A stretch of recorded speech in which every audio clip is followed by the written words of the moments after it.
وتطعمهم وتتعلمهم الطيران. العصافير تأكل البذور أو رغم أنها ممكن أن تأكل الحشرات الصغيرة. العصفورة تبني عشها فوق الشجر. العصفور يبني عشها من أوراق الشجر الرفيعة والريش. العصفور له ألوانا وأشكالا مختلفة. العصفور يولد دون ريش.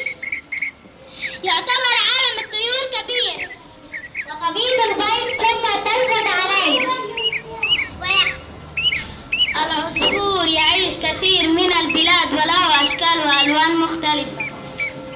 العصفورة جميلة تطير في السماء وتبني عشها من القش فوق الأشجار. العصفور لديه ذيلا قصيرا وقويا. العصفورة لها صوت جميل ويسمى زقزق أو تغنيد. العصفور له منقار دون أسنان.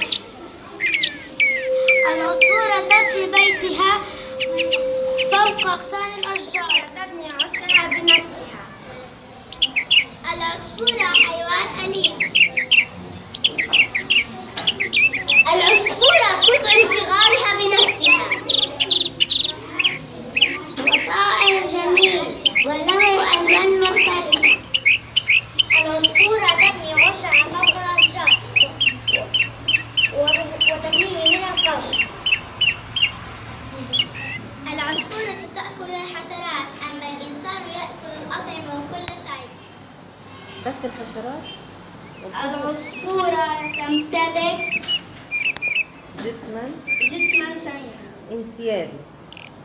العصفورة تركض على البيض ويبقى حتى يقفز.